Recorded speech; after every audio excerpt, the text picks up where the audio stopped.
pessoal, tudo bem? Bem-vindos a mais um vídeo do nosso clube investigativo. No vídeo de hoje eu vou trazer o caso do Ed Kemper. Foi um serial killer que atuou na década de 70 e hoje ele é bem conhecido por ter feito várias vítimas, inclusive alguns familiares dele. E ele também ficou bem conhecido por sua inteligência e por ter ajudado bastante o FBI em estudos de comportamento, de traçar perfis de serial killer e até mesmo sobre modus operandi. E antes de partir pro vídeo, eu vou pedir pra vocês se inscreverem aqui no canal, deixem seu gostei, ativem o sininho e me sigam também nas minhas redes sociais, principalmente no TikTok, onde eu levo vídeos mais curtinhos sobre os casos que eu trago aqui. E é isso, vem comigo saber mais sobre essa história.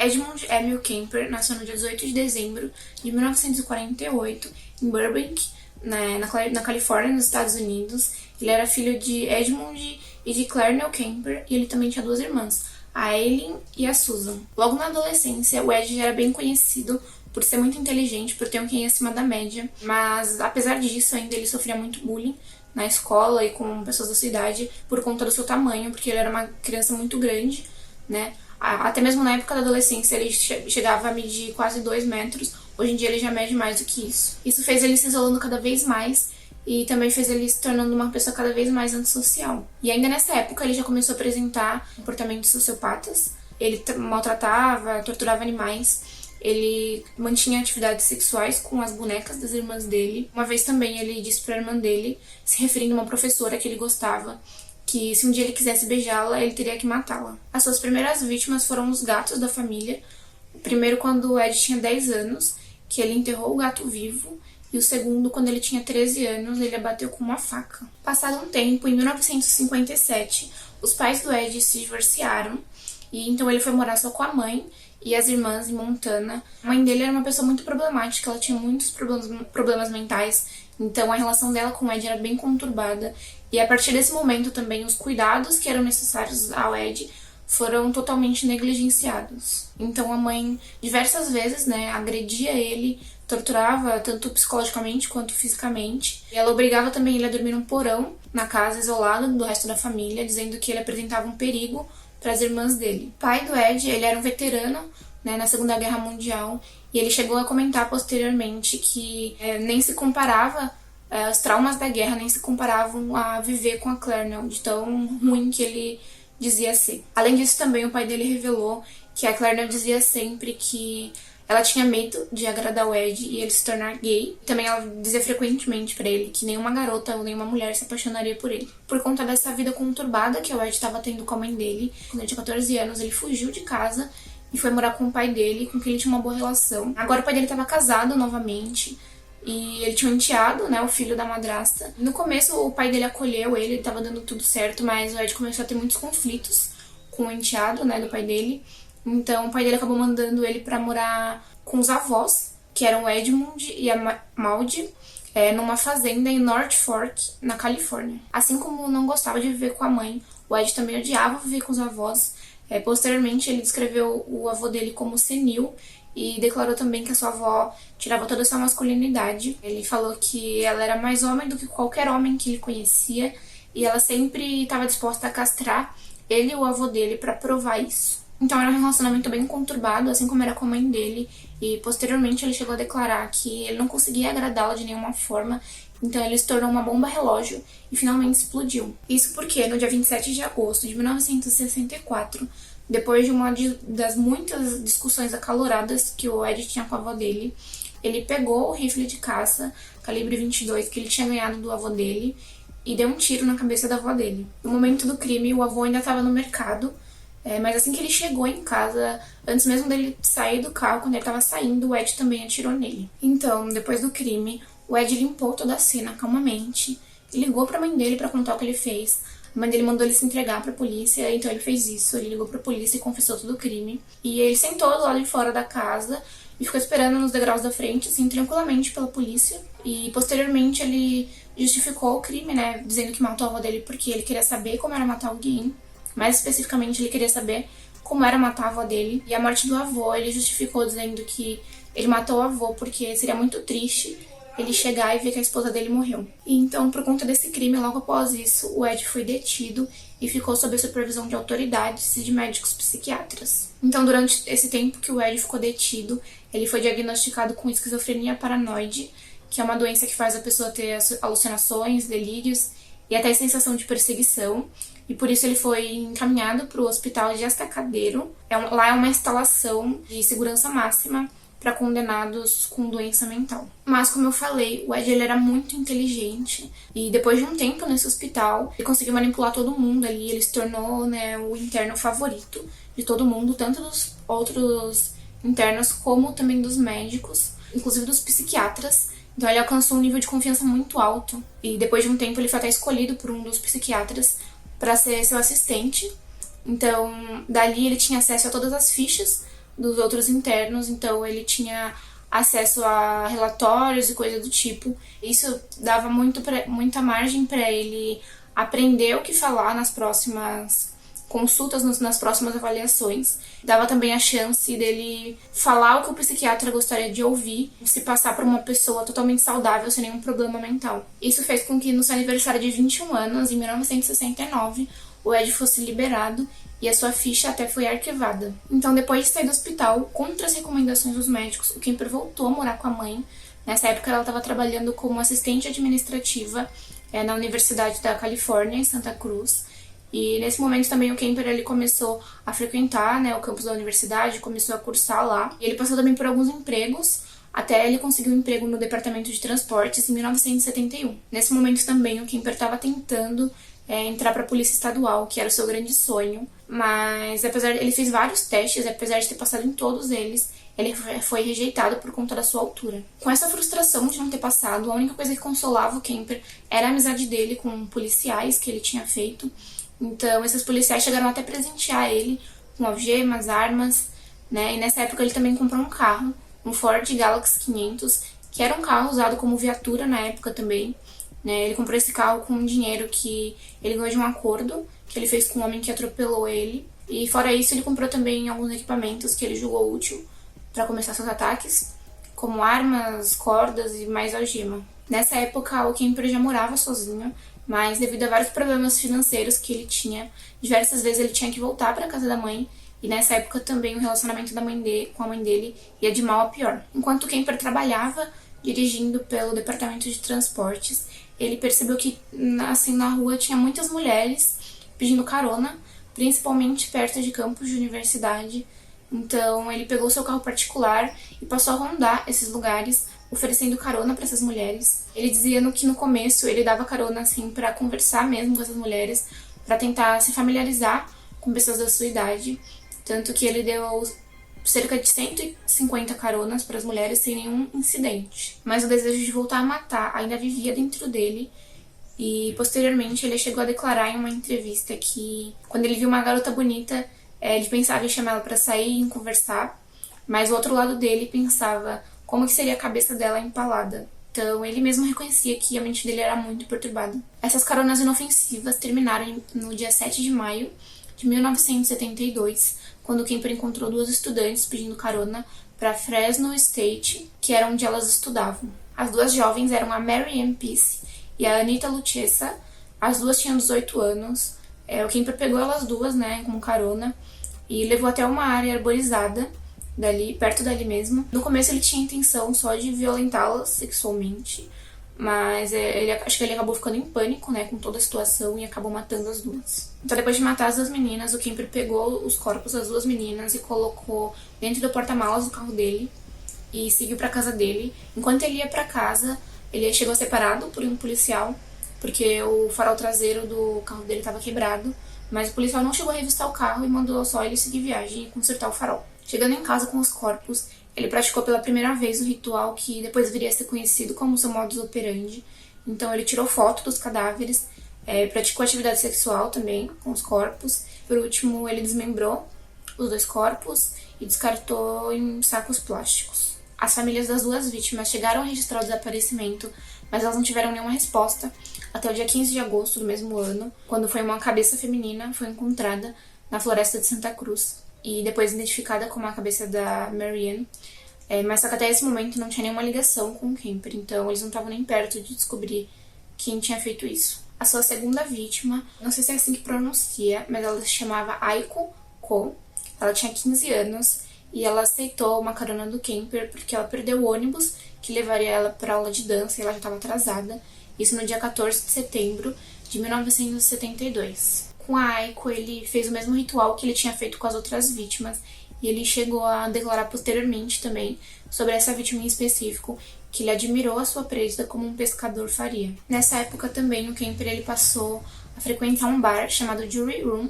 Era um bar muito frequentado por policiais, então ele fez muita amizade com policiais dali e eles começaram a chamar ele de Big Ed. Então ele gostava de correr nesse risco e fazer amizade com pessoas que posteriormente iam querer capturá-lo de qualquer forma. No começo de 1973, o Kemper voltou a morar com a mãe dele, mas isso não foi nenhum impedimento para ele deixar de fazer vítimas. Então, no dia 7 de janeiro de 1973, o Kemper deu uma carona para uma jovem chamada Cindy Shell, de 18 anos, e do mesmo jeito que ele fez com as primeiras vítimas, ele também levou ela para uma área arborizada e atacou ela. A diferença nesse caso foi a forma do assassinato, que dessa vez foi com um tiro, e nas primeiras foram através de estrangulamento. Então, nessa época, como o Kemper estava morando com a mãe, ele levou o corpo para casa e deixou escondido dentro do quarto dele por um tempo até a mãe dele sair. Quando ela saiu, ele praticou o mesmo ritual que ele fazia com as outras garotas e as partes do corpo ele descartou no oceano e a cabeça ele enterrou no quintal da casa dele. Algumas partes do corpo depois foram descobertas porque elas chegaram à costa e foram identificadas. E numa entrevista posterior ele declarou que ele enterrou a cabeça virada para o quarto da mãe dele, porque ela gostava que as pessoas a admirassem. A partir do dia 5 de fevereiro de 1973, o Kemper passou a usar no carro dele um adesivo da universidade, dizendo que ele era um aluno da universidade, para facilitar as caronas dele, porque assim as garotas teriam mais confiança de entrar no carro, já que nessa época a polícia já estava alertando, né, as pessoas dali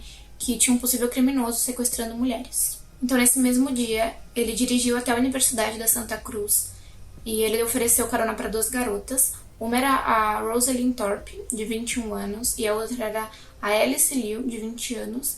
E do mesmo jeito que ele fez com a Cindy, ele levou elas para uma área arborizada e matou as duas a tiro. Uma diferença das vítimas que o Kemper matava a tiro é que ele tirava o projétil do corpo para, caso se fosse encontrado, dificultasse mais a investigação dos policiais. Mais tarde, os restos mortais das duas meninas foram encontrados no condado de San Mateo, mas ainda assim não tinha nenhuma ligação, não tinha nem uma pista, nada que ligasse ao Kemper. Posteriormente, sobre todos esses assassinatos, o Kemper declarou que, na realidade, o alvo dele não eram essas garotas, era a mãe dele, porque essas meninas elas não representavam o que a mãe dele era, mas o que ela gostaria de ser, o que ela cobiçava, então ele estava destruindo tudo. Ele declarou também que, nesse período, ele e a mãe dele estavam tendo batalhas horríveis, violentos e cruéis. Isso até a noite do dia 20 de abril de 1973, numa sexta-feira santa, a Clarnell, a mãe do Kemper, ela chegou em casa bêbada, fazendo muito barulho, e acabou incomodando ele. Então ele foi até a porta do quarto dela e ficou parado lá, observando ela por alguns minutos. E ela até meio que brincou com ele, perguntou: você vai ficar parado aí a noite inteira? E ele respondeu que não e voltou pro quarto dele. Após alguns minutos, ele reparou que a mãe dele tinha dormido. Então ele voltou no quarto dela e atacou ela mortalmente com um martelo. Com o corpo da mãe, ele praticou os mesmos atos, o mesmo ritual que ele fazia com as outras vítimas, só que dessa vez ele tirou a laringe e a língua dela e colocou dentro do triturador da pia. Mais tarde ele falou que ele acha esse ato muito apropriado, já que a mãe dele gritou com ele a vida toda. Além disso, o Kemper ele pegou a cabeça da mãe dele e pendurou na parede e ficou por cerca de 1 hora atirando dardos. E quando ele se cansou, ele escondeu o corpo dentro de um armário da casa e saiu para beber. Então, até aí a gente pode perceber que ele fez isso assim com muita raiva, talvez, e sem apresentar nenhum tipo de remorso, o que já é mais um indício de como a mente dele funcionava. Durante a volta para casa, o Kemper ligou para uma amiga da mãe dele, a Sarah Hallett, mais conhecida como Sally, e ele já estava, nesse momento, ele estava bolando um plano para contar para todo mundo, se perguntassem, que as duas tinham ido viajar juntas. Chegando na casa, a Sally também foi assassinada e o corpo dela foi colocado dentro do armário, do mesmo armário que estava o corpo da mãe dele. Então, depois do crime, ele dirigiu até Pueblo, no Colorado, e ele já estava muito preocupado, achando que os policiais estariam atrás dele, que os crimes dele estariam no noticiário, mas até o momento, nada, ninguém sabia quem era Ed Kemper. Então ele foi até uma cabine telefônica e ligou para a polícia de Santa Cruz e confessou todos os crimes dele. A princípio ele não foi muito levado a sério, porque ninguém queria acreditar que o Big Ed teria feito aquilo, mas depois ele começou a dar detalhes dos crimes e foi levado mais a sério. Quando ele já estava preso, ele declarou que ele se entregou porque agora ele já tinha matado a mãe dele, então toda a raiva que tinha dentro do corpo dele tinha ido embora e ele não sentia mais nenhuma vontade de cometer crimes. Em outubro de 1973, no julgamento do Kemper, durante todo o tempo sua defesa ficou tentando alegar insanidade, mas não foi aceito pelo júri. O próprio Ed também, ele chegou a pedir a pena de morte, mas só que nessa época a pena de morte já havia sido abolida no estado da Califórnia, então não foi possível a aplicação dessa pena. Após 5 horas de deliberação, o Ed então foi finalmente condenado a uma sentença de 7 prisões perpétuas por 8 assassinatos em primeiro grau. Durante seus primeiros anos preso, o Ed participou voluntariamente de várias entrevistas com repórteres e policiais. E em pouco tempo ele já estava reunido até com o FBI dando entrevista. E como eu falei no início do vídeo, ele era um serial killer bem conhecido por essas entrevistas. Isso foi até retratado na série Mindhunter. É uma série muito legal e se vocês tiverem interesse, ela está disponível na Netflix. E também no YouTube tem várias entrevistas com o Ed. E em diversas dessas entrevistas, ele contava para os oficiais da polícia John Edward Douglas e também para o Mark O'Shaker o que ele achava, o que ele considerava que estava por trás dos seus atos cruéis e abomináveis. Inclusive, o policial John Edward Douglas já trouxe ele aqui em um caso, ele participou da investigação do caso do Robert Hansen, o Butcher Baker. Então eu recomendo bastante esse vídeo, ele tá bem detalhado, tá bem interessante. Todas essas entrevistas, todos esses depoimentos do Kemper, eles são úteis até hoje, né, para a polícia, para desenvolver métodos, né, que eles utilizam para reconhecer e estudar serial killers e seus modus operandi. Dentre os seus relatos, um dos mais marcantes foi quando o Ed contou que ele guardava souvenirs das vítimas como troféus para relembrar do crime e também voltava até a cena que ele cometeu o ato para reviver, né, o dia, o acontecimento. Então essa foi uma declaração muito importante feita pelo Kemper, porque isso é uma coisa muito comum feita entre os serial killers e vários já foram pegos por conta desses souvenirs e também por voltar ao local do crime. Com um QI de 145, considerado uma pessoa super inteligente, hoje o Kemper é considerado um preso modelo e ele é reconhecido pelos outros detentos como um serial killer genial. Muitas pessoas acreditam nisso e até mesmo Ed já declarou, dizendo que ele jamais teria sido pego se ele não tivesse se entregado por conta própria. Isso também é ilustrado na série Mindhunter. Então deixa aqui nos comentários o que vocês acham, se ele teria sido pego só porque ele se entregou ou não. Eu acredito que com o avanço das tecnologias, em algum momento ou outro, ele ia acabar deixando algum erro para trás e acabar sendo pego sim. Hoje em dia, o Kemper tá com 73 anos, cumprindo a sua pena numa prisão da Califórnia. Apesar dele já ter tentado tirar a sua vida 2 vezes na prisão, hoje ele se declara uma pessoa feliz com a sua condição. Inclusive, na sua última audiência de condicional, ele não compareceu e ele pediu pro oficial de justiça dele ir lá e falar que ele já estava conformado, que ele ia passar o resto da vida dele atrás das grades e que ele estava feliz com isso. Hoje, na prisão, o Kemper está encarregado de agendar a consulta de outros detentos com um psiquiatra, produzir copos de cerâmica e também de narrar audiolivros. Inclusive, ele já narrou livros do Star Wars e Duna. Hoje em dia, o Ed ainda concede entrevistas para repórteres, jornalistas e policiais que pedem. Então, ele se mostra uma pessoa até que cooperativa para esse estudo de perfil de serial killer. O meio-irmão do Kemper, não identificado, fez uma declaração recente sobre essa possível mudança de comportamento dele. Ele disse que ele ainda age claramente como um sociopata e que ele seria capaz de olhar nos nossos olhos, dizendo como ele está arrependido, como ele sente muito por tudo isso, enquanto, ao mesmo tempo, ele planeja a nossa morte sem que a gente nem saiba disso. Então é isso, esse foi o caso de hoje, eu espero que vocês tenham gostado. Como eu falei, o Kemper ele é bem conhecido por conta da sua inteligência, por conta das suas entrevistas. Tem a sua retratação na série Mindhunter, como eu falei também anteriormente, essas entrevistas no YouTube. E é um material bem interessante de consumir pra gente entender mais como a mente dele funcionava. Então deixem aqui nos comentários o que vocês acharam do vídeo. Deixem também sugestão de caso para eu trazer nos próximos. Não esqueçam de deixar seu gostei e se inscrever no canal. Eu vejo que tem bastante gente que assiste os vídeos e ainda não está inscrito, então se inscrevam, porque vocês recebem as notificações de quando chega vídeo novo. E me sigam também nas redes sociais, no TikTok. E é isso, até o próximo vídeo.